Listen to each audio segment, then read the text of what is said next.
Good afternoon, class. Today is my lecture on mycobacterium tuberculosis, which cause opportunistic infection. So let's get started. The mycobacterium tuberculosis. What is mycobacterium tuberculosis? Mycobacterium is a genus within the order Actinomycetes that comprises a large number of well-characterized species, several of which are associated with human and animal disease such as tuberculosis and leprosy.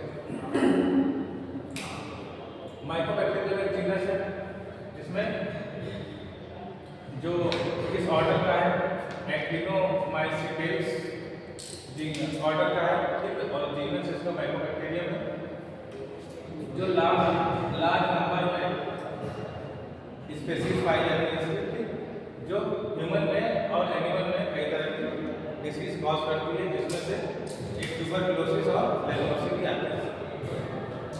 Aerobic bacilli, तो Mycobacterium aerobic bacilli और non spore forming है, spore form नहीं करता, non motile और rod shape में होते हैं।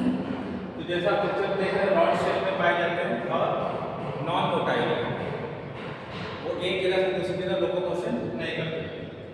Cell wall rich in lipids, तो माइकोबैक्टीरियम की सेल वॉल लिपिड से भरपूर मात्रा में बनी होती है। रिच इन लिपिड्स भरपूर मात्रा में पाया जाता है सेल वॉल में। Acid fast bacilli, acid fast की स्टेनिंग के माध्यम से हम लोग पता कर सकते हैं कि acid fast bacilli very slow growing. Mycobacterium की ग्रोथ बहुत धीरे धीरे और स्लो तरीके से ग्रो होती है। ये इंट्रोडक्शन था। और माइकोबैक्टीरियम ट्यूबरकुलोसिस का कल्चर में देखें तो it includes non-selective and selective media. There are three general formulations that can be used for both the media there are. तो किस तरह की मीडिया यूज होते हैं हमारे कल्चर में? सेमी सिंथेटिक एगार media, in specific egg media और ब्रॉथ मीडिया। ब्रॉथ का लिक्विड ब्रॉथ होता है। माइकोबैक्टीरियम ट्यूबरकुलोसिस क्या है? The bacterium that causes tuberculosis. Mycobacterium tuberculosis क्या करता है? ट्यूबरकुलोसिस कॉज करता है। ये बैक्टीरिया एमटीबी का ट्यूबरकुलोसिस कॉज करता है। And tuberculosis has unusually waxy wall, is slow growing and among the most recalcitrant bacteria to treatment. तो माइकोबैक्टीरियम ट्यूबरकुलोसिस जो बैक्टीरिया उसकी सेल वॉल थोड़ी वैक्सी होती है, वैक्सी वॉल होती है और स्लो ग्रो करने वाला बैक्टीरिया है। Thin straight rod 0.4 into 3 mm, 3 mm। तो थिन स्ट्रेट रॉड होती है 0.4 mm डायमीटर होता है और लेंथ होती है। तो ये इसका स्ट्रेट रॉड होती है और 0.4 mm विड्थ होती है और 3 माइक्रोमीटर इसकी लेंथ होती है। On artificial media coccoid and filamentous form are seen with variable morphology from one species to another. तो कुछ स्पीशीज में आपको कोकोइड और फिलामेंटस फॉर्म में देखने को मिलेगा। वैसे तो ये बेसिलाई फॉर्म में होते हैं, ठीक है, स्ट्रेट फॉर्म में होते हैं, स्ट्रेट बैक्टीरिया कहीं कहीं कोकोइड फॉर्म में पाए जाते हैं और फिलामेंट भी पाए जाते हैं अक्सर। Can not be classified as either gram positive और ग्राम नेगेटिव। तो माइकोबैक्टीरियम ट्यूबरकुलोसिस को हम लोग ग्राम पॉजिटिव ग्राम नेगेटिव के अकॉर्डिंग डिवाइड नहीं कर सकते, क्लासिफाइड नहीं कर सकते। द जीन एनालिसिस टेक्निक से हम लोग इसकी स्क्रीनिंग करते हैं, जिसे हम लोग एसिड फास्ट टेस्ट बोलते हैं, जिसमें एसिड फास्ट बैक्टीरिया देखने को मिलता है एमटीबी का। ये माइकोबैक्टीरियम ट्यूबरकुलोसिस की कॉलोनी है और constituent of tuberculosis bacilli. The constituent listed below the found mainly in cell wall. Mycobacterial cell wall can induce delayed hypersensitivity and some resistant to infection. तो माइकोबैक्टीरियल की wall बहुत से drugs के प्रति resistant develop होता है, ठीक है, हाइपरसेंसिटिविटी होने के कारण, डिलेड हाइपरसेंसिटिविटी होने के कारण सब resistant to infection. Lipid mycolic acid, waxes phosphatase और प्रोटीन इंड्यूस ट्यूबरकुलिन सेंसिटिविटी और पॉलीसैकेराइड्स. ये कंस्टिट्यूएंट है सेल वॉल के, माइकोबैक्टीरियल सेल वॉल के कंस्टिट्यूएंट है लिपिड, प्रोटीन और पॉलीसैकेराइड. ये सेल वॉल में पाए जाते हैं. पैथोजेनेसिस कैसी है इसकी? इनहेल एरोसोल्स, जो एयर ड्रॉपलेट के थ्रू ये बैक्टीरिया इनहेल कर लिया जाता है, ठीक है.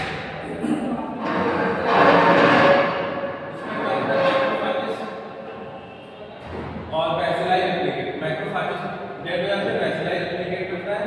इनकल्फ बाय एल्वियोलर मैक्रोफागस, तो एल्वियोलर मैक्रोफागस के से एंगल्फ कर लिया जाता है, लोकल लिम्फ नोड में पहुंचता है, ठीक है. और इन्फेक्टेड मैक्रोफागस माइग्रेट करते हैं लोकल लिम्फ नोड में, उसके बाद वॉन्स फोकस में डेवलप करते हैं और प्राइमरी कॉम्प्लेक्स बनाते हैं. सेल मीडिएटेड इम्यून रिस्पांस हमारा एक्टिवेट होता है. Cell mediated immune response stop cycle of destruction and spread, तो वो साइकिल को ब्रेक कर देता है, डिस्ट्रक्ट कर देता है एंड स्प्रेड करता है. Viable but non replicating bacilli present in macrophages. Pulmonary tuberculosis में क्या होता है? Primary complex asymptomatic. Primary tuberculosis होता है, उसमें क्या होता है? एसिम्प्टोमेटिक में सिम्टम नहीं होते, ठीक है, वो हील्स हो जाते हैं. उसके बाद रीएक्टिवेशन होता है post primary tuberculosis. Primary tuberculosis के बाद पोस्ट प्राइमरी ट्यूबरकुलोसिस होता है, वो रीएक्टिवेट होता है. एक्यूट पल्मोनरी डिसीज में क्या होता है? सिस्टमिक स्प्रेड बॉडी के सिस्टम में फैल जाता है. सिम्प्टोमेटिक और एसिम्प्टोमेटिक. जो एसिम्प्टोमेटिक में लेटर डिजीज लीनल और सीनस में स्प्रेड होता है और मिलियरी ट्यूबरकुलोसिस में कन्वर्ट होता है और पल्मोनरी और ट्यूबरकुलोसिस और मेनिंजाइटिस में कन्वर्ट हो जाता है. तो pulmonary tuberculosis all over body spread करता है, एक जगह से दूसरी जगह फैलता है. Primary infection type of TB. Primary infection TB क्या होता है? When a host has first contact with tubercular bacilli the following feature are usually occur. जब फर्स्ट टाइम हमारा होस्ट का बॉडी जो होस्ट के शरीर में एंटर करते हैं बैसिलाई ट्यूबरकुलोसिस में, तो क्या होता है? An acute exudative lesion develops and rapidly spread through the lymphatic and regional lymph node. The exudative lesion in tissue often heals rapidly. तो जब हमारी बॉडी में कांटेक्ट में जब आता है फर्स्ट टाइम माइकोबैक्टीरियल ट्यूबरकुलोसिस, तो क्या एक्यूट फॉर्म में लीजन करता है, ठीक है. शरीर में क्या इन्फेक्शन कॉज करता है? लीजन करता है, घाव करता है, ठीक है, और बहुत डेवलप करता है, बहुत तेजी से फैलता है. कहाँ फैलता है? हमारे लिम्फ नोड में और लिम्फेटिक्स में और लिम्फ नोड में. The lymph node undergoes massive sensitization with usually calcified. Lymph node जब calcified हो जाती है, जब ट्यूबरकुलिन पॉजिटिव, और जब ट्यूबरकुलिन टेस्ट करते हैं, ठीक है, तो पॉजिटिव आता है प्राइमरी इन्फेक्शन में. This primary infection type occurred in the past usually in childhood. अक्सर प्राइमरी ट्यूबरकुलोसिस कब होता है? बचपन के दिनों में होता है, स्टार्टिंग में, अर्ली फेज में, जब बच्चा छोटा होता है, ठीक तब होता है प्राइमरी. और उसके सिम्टम कभी-कभी देखने को नहीं मिलते, वो अपने आप नहीं भी हो जाते हैं और हम लोगों को पता भी नहीं चलता.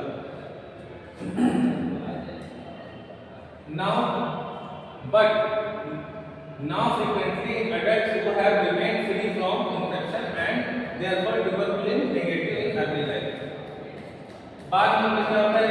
ट्यूबरकुलिन नेगेटिव होता है बाद में, ठीक है, एडल्ट जब हो जाता है. इन प्राइमरी इन्फेक्शन का इन्वॉल्वमेंट क्या होता है, अक्सर जो लंग्स का बेस वाला पार्ट होता है, लो सबसे लोवेस्ट लोब जो होता है, लोअर लोब, ठीक है, बेस जो बेस का लोब होता है, लोअर लोब, वही अफेक्टेड होता है प्राइमरी में।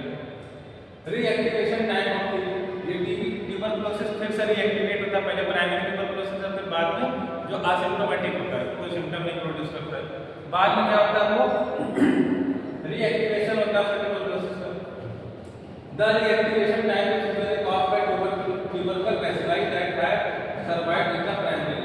तो पिछली बार जो लास्ट टाइम इन्फेक्शन हुआ था उस बार जो सर्वाइव करने गए थे एमटीबी के बैक्टीरिया, वो रीएक्टिवेशन होता है उसका। Reactivation tuberculosis characterized by chronic tissue lesion, the formation of tubercle caseation and fibrosis.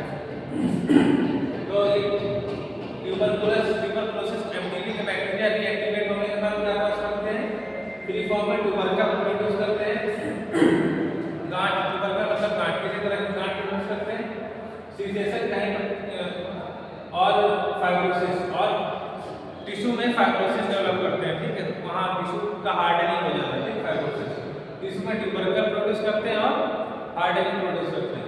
Regional lymph node are only slightly involve and they do not secret.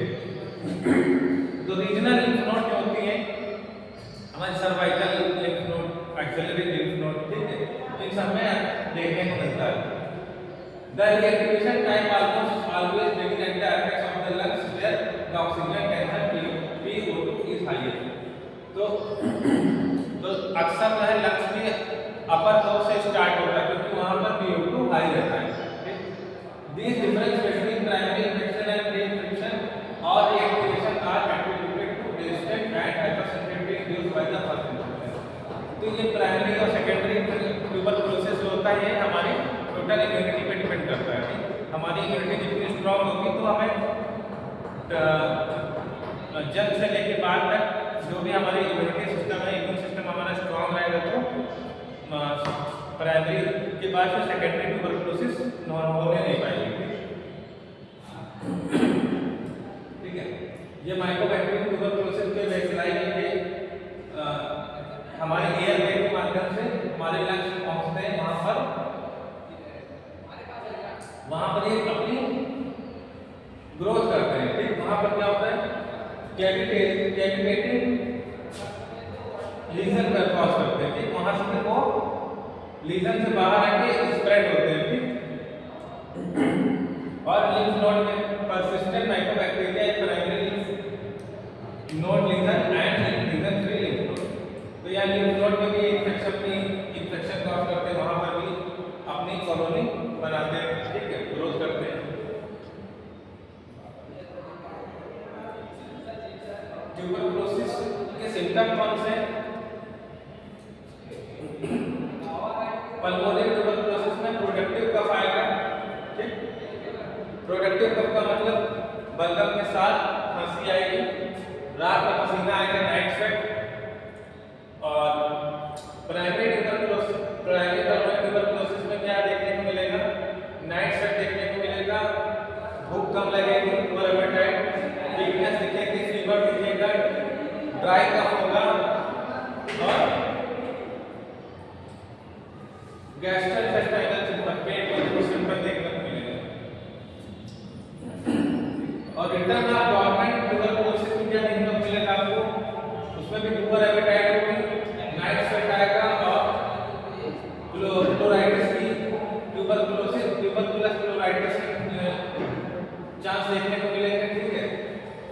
और कफ खांसी आएगी, इंक्रीजिंग म्यूकस के साथ में, और कफिंग ऑफ ब्लड, और blood कफ में blood भी आ सकता है। और एक्स्ट्रा पल्मोनरी ट्यूबरकुलोसिस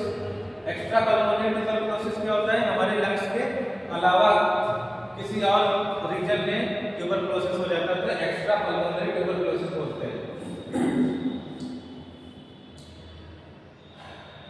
जैसे कॉमनली कहाँ पर टीबी होता है, मेनिंजेस में होता है।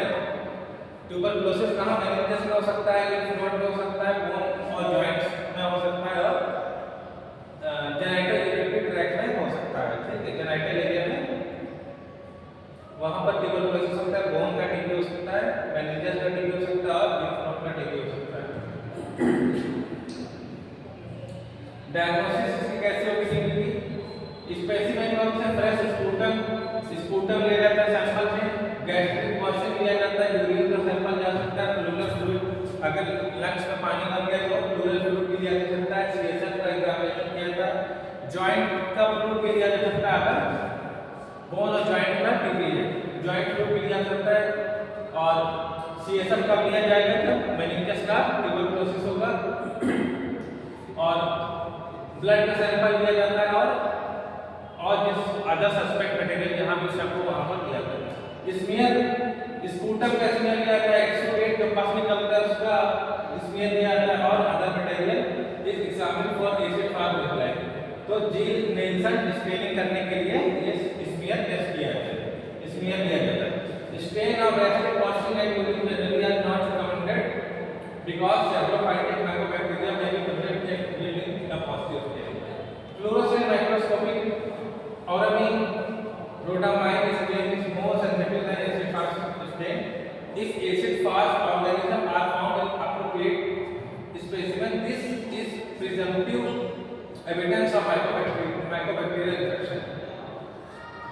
तो एसिड फास्ट जो टेस्ट होता है इसमें हम माइकोबैक्टीरियल इन्फेक्शन देख सकते हैं, पता लगा सकते हैं एसिड फास्ट। ट्यूबरकुलिन टेस्ट होता है, ट्यूबरकुलिन टेस्ट क्या होता है? In an individual who has not contact with mycobacteria there is no reaction. जिसके बॉडी में माइकोबैक्टीरियम नहीं पाया जाएगा उसमें कोई रिएक्शन देखने को नहीं मिलेगा, ठीक है। An individual who has primary infection with tuberculous bacilli develop induration erythema in 24 to 48 hours and with a very intense reaction even central necrosis। अब इसमें क्या जिसको प्राइमरी ट्यूबरकुलोसिस हुआ होगा, प्राइमरी इन्फेक्शन हुआ होगा, उसको 24 से 48 घंटे में क्या होगा? रिएक्शन देखने को मिलेगा। कैसी रिएक्शन? एडिमा, सूजन देखने को मिलेगी, और एरिथमा लाल, वहां पर लाल पड़ जाएगा, वो देखने रेडनेस देखने को मिल जाएगी, सूजन देखने को, और रेड कलर के स्पॉट पड़ेगा, वहां पर इन्फ्लेमेशन देखने को मिलेगा विद इंटेंस रिएक्शन, और ईचिंग भी हो सकती है वहां पर, और कभी कभी सेंट्रल नेक्रोसिस भी देखने को मिलेगी, घाव हो जाता है। The skin test should be read in 48 और 72 आवर्स। तो 2 से 3 दिन के बाद इसको रीड किया जाता है। It is considered positive if the injection of 5 minute 5 tuberculin unit, ठीक है, is followed by duration of 10 mm or more in diameter। तो 10 mm अगर रीच कर जाता है, 10 mm से ज्यादा होता है तो उसको हम ट्यूबरकुलिन टेस्ट पॉजिटिव मानते हैं। Positive test tend to persist for several days, weeks, reaction may disappear more rapidly।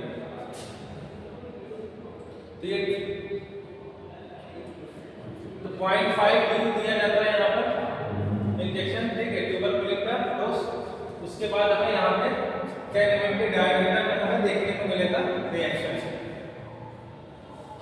Interpretation of tuberculin test, a positive tuberculin test indicates that individual has been infected in the past.